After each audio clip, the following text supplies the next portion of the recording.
Welcome back to Business Plus PNG.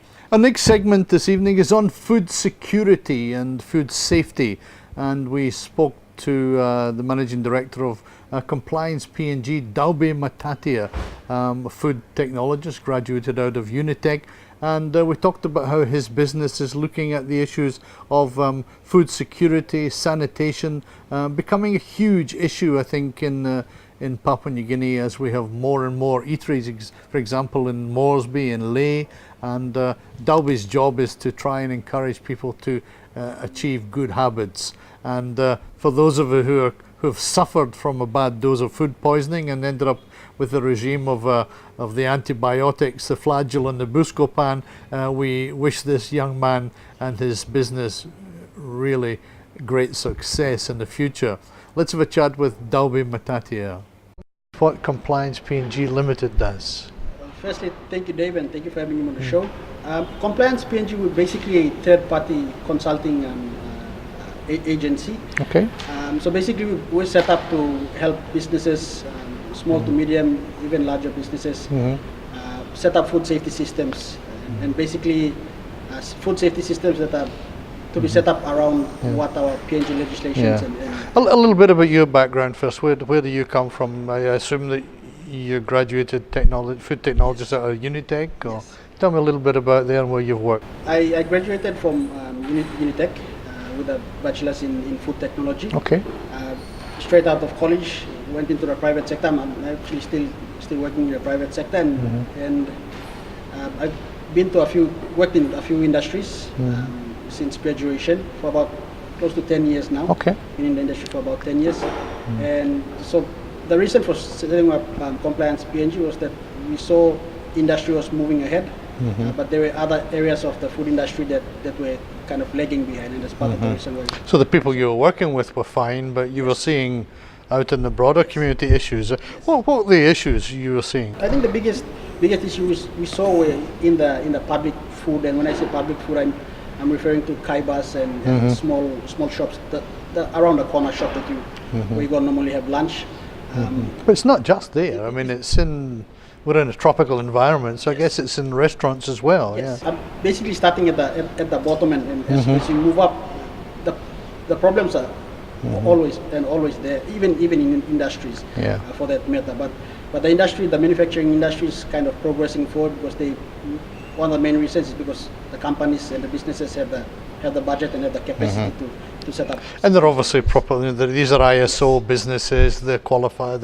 I mean, the reputation's important to them. Correct. Yes. Is there any appetite at the bottom end? I mean, you're talking about the kai bars and things. I mean, you and I might not dare to eat there, but are these guys going to listen to people like you saying there's a problem? That in it is the challenge right now.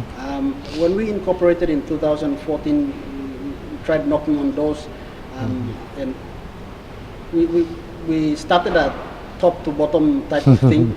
We knocked on doors at the health department and tried to get some awareness going that we are around. We are here to basically complement what the health department and the other institutions Can I be rude and say, is the health department doing anything? Be diplomatic, because I know you still got to get work. But yes, I'll be honest. We're not where we would want to be with enforcement of most of the regulations and the food safety codes and that sort of thing.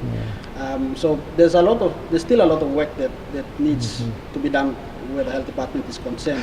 What would be a proactive approach? I mean, can the authorities target businesses that they suspect? Can they go in and sample and test? Is that possible? The best proactive approach would be to go and just do a baseline audit, which would be in industry. What you'd normally do is walk into a manufacturing site and just audit as it is, and to find out what documentation we have, and that would also be the same thing that they should be doing, and I think we should be doing it. But I'm raising the point because I think these kai bars ain't going to do it, but the health authority can say, we're going to put you under a baseline audit, and so if they find something, they have the authority to close them down? Yes, they do. According to regulation, that's what the health department is there for, and that's actually mandated to do that. There are fines that are, depending on what the breach of the code is, the certain fines that are there, and and the health department will be in a much better position to explain exactly. Is there a whole awareness exercise that we've done too? I mean, you're talking about the food safety codes. Yes. Do these guys that are producing their butter chicken and their flour scones have an idea what the food safety code is? There was some a few years ago. There was some awareness done by a host of different regulatory bodies, including the health department and a few officers in the health department. I think the guys from NICID as well were involved in that. There was some awareness done, but it was only, I think the invitation was only to larger industries, especially the manufacturing industries and people in the FMCG industry, the fast-moving commercial goods industry.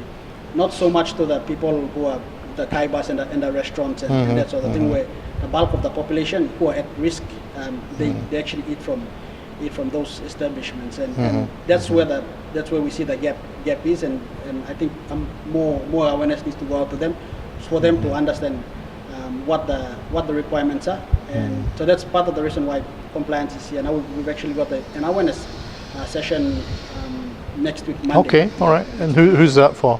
So basically what we've started off with, we've just put out an open invitation to all business houses and large manufacturing down to the small kaibas and restaurants. Even we've got responses from individuals who run small catering businesses who want to know more about what regulations and what they need to do as a food business. So we've encouraged them to come in. So that's a bottom level sort of thing. I mean, we're not talking HACCP and not yet. Not yet. For the biggest, but this, I mean, we had a lady in last week who makes cakes, for example. Yes. She might be interested to hear a little bit about this, because if she can put a stamp of approval on her cakes, it's a selling point. Yes, and it's a bonus for the business as well. There's actually a marketing.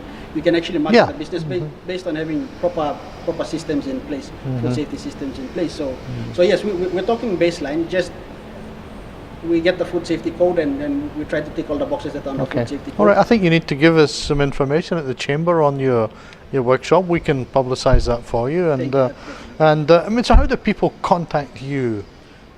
Let's hope that we're getting people now saying, "Oh, I should be having a look at this." So there's people like that. How do they contact you? So we've got a website set up. We've got our website, which is www.compliancepng.com. Okay, easy. So good. You can just look That'll us do, up. so people can contact that and talk to you. Okay. Look us up on our website, and we've also got our Facebook page set up as well, Compliance PNG Limited. Right now we're still in between setting up office in Ley. Once we get a permanent office set up, then we can have landline numbers. But I think the best way to get in touch with us would be through our social media page on Facebook and through our website. But people don't. I mean, if they find a finger in a tin of fish, they don't ring you. No. They ring the health authorities, and maybe then the health authorities will say, go and do a bit of a study, and that's where you guys come in. That's where we come in. Yeah.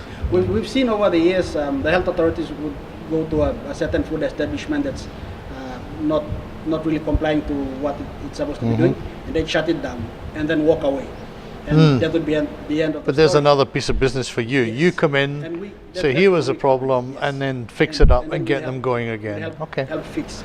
So we can come in, see the business, do a baseline audit, see exactly where they are, set up the documentation for them, give the guys at the health department a ring up and say, you can come in and check the business again. So. Well, I wish you well. I mean, food poisoning, I know personally, is an issue for me on a regular basis. I now know, I can recognize it into the antibiotics and the flagellates. So maybe that's a sign like you sell some of those things. Daube, good talking to you. I think we'd like to talk to you again, and I'm going to try and talk to the NCDC guys and say, we start doing a bit of an exercise to, we will tackle them, and then maybe these guys want to get back up again, they come talk to you.